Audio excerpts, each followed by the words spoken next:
Hi guys, this is Chiu from ProDrones. So first of all, I'd like to apologize for the lack of videos for a while because we've been pretty busy. I've been traveling quite a bit. We're going to start off this year with a video. This is the Dock 3. First and foremost, this is a pre-production sample unit, so it's a test unit.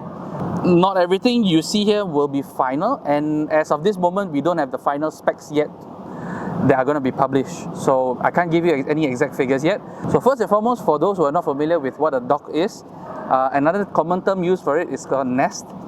So basically what this is like a base for the drone, where you're going to set the drone for any unattended work. So you're going to put this box in the middle of nowhere. You just have to supply it with an internet connection and a power supply, and you operate this remotely. What this box does is, first of all, it provides communication between the drone and the internet. Number two is it charges the drone. So once you've done your mission, the battery is depleted, it comes back here to charge. Number three is it provides some protection to the drone. So number one, against very extreme weather, let's say you have storms, or if you're worried about somebody stealing the drone, so this is where the drone stays locked inside until it's time for it to work. So who would want to purchase this unit? So first of all, there will be three simple criteria for them to consider getting this. One is the urgency of deployment. So if you need a quick response time, for example, if you have emergency services, for example, if you need to be on site within 5 minutes, 10 minutes, that sort of thing. Let's say if there's a power failure, you need to inspect the power line. Second one is if your deployment frequency is high. So let's say if you need to fly 3, 4, 5 times a day, right? If that is critical, then imagine if you need a team, not only a team to be there during that time, but also to be on standby 24 hours. Third would be if you have a requirement, for example, you need to deploy, you need to shorten your deployment times. So this sort of case would be good because you install it on site, as well as, of course, if you need your deployment to be discreet. So let's just say if you're monitoring a construction site, or you're monitoring workers, or you're doing surveillance on a particular site where you don't want people to know you're watching them. This is good because you don't have personnel moving in and out. You install this certain distance away and then you fly there to do the monitoring. So this would be ideal for those kinds of situations. So the other factors that will come into play would be, number one, your cost of deployment.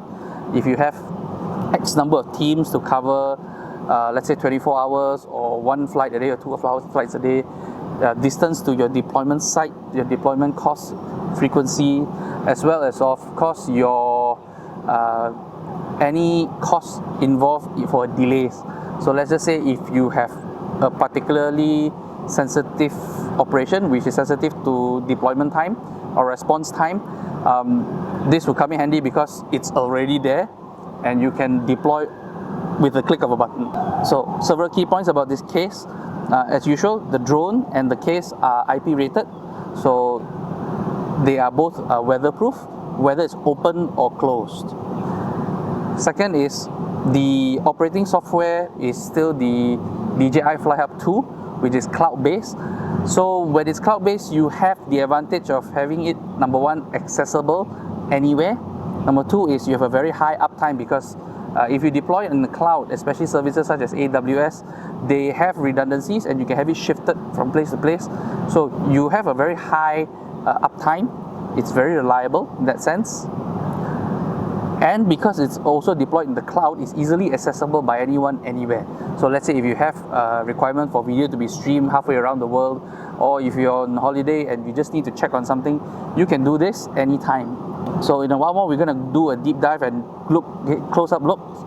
Remember that some of the things that you see here may not be in the final product because it's a pre-production unit.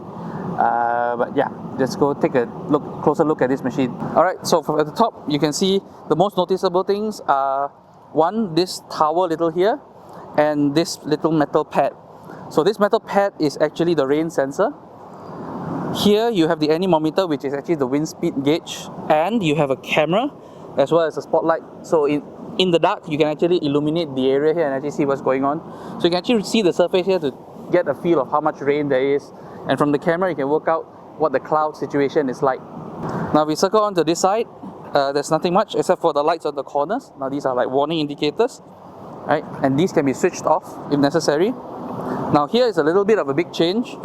First of all, here you have the RTK antenna. It used to be inside, now it's moved out. As before, you have your power connector here. You have the Ethernet connector here for your internet. And now you have a power over Ethernet out. So in the event that you need a switch and other accessories such as CCTV cameras, you can actually loop it through here. So your installation will be a lot neater. So you can have a camera here to actually look at the box if necessary.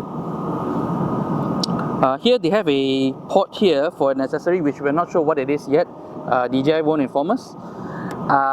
Here you have a cover for all your electrical requirements. So from the debugging ports, the USB to connect to the remote, the phones for setup, your circuit breakers and protection circuits are all in here. And now they've actually provided a transparent cover, so you don't have to open the cover to see the status of everything. So we're going to open up the cover and just see what's different on the inside. But first of all, before we do that, you'll notice that this has a similar footprint. You still get the steel base here, which a cutout will be provided in the box to guide you on how to drill and place the wall plugs. And the other thing to note is also the case is now a lot taller. We'll see why, but basically it's because the drone, not only is it larger, but the roof is higher so that you can actually fit accessories on it, especially for compliance reasons, because in some regions they require things such as parachutes to be installed.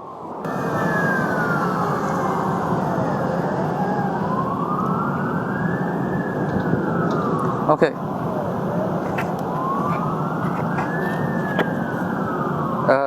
So, new differences with this iteration now. There are some observable weather seals. So this is supposed to improve the IP rating for the compartment inside here. Alright. You still have the same linear actuators, but they're a bit more exposed with a little bit more wiring that's exposed. But they're all shielded cables, so it's a lot still tough. So you have a new drone. This one is based off the Matrice 4, so it's a little bit larger. It's got silent propellers. The camera has the same capabilities as on the Matrice 4. It has the 3 zoom cameras, the wide angle camera, the thermal camera, and now a laser rangefinder. It also has the capabilities of the AI, which is also on the Matrice 4. So you can do pretty much whatever you want that is available on the Matrice 4. Just we like to think of this as a IP rated Matrice 4 drone. Another thing that's more observable now, you actually have these guiding lights to help it land during the dark. You still can fit the cellular dongle 2, which is fit into this pocket here. And the added requirement was that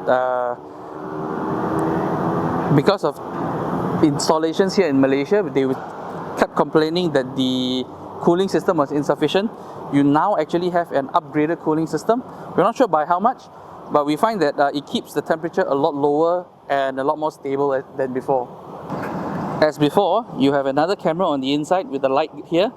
So what this gives is for you a chance to see the drone as it's taking off and landing while the box is open.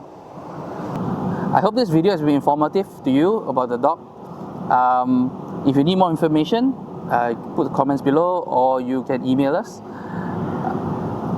If you like what you've seen, please like and subscribe. And as always, thank you and fly safe.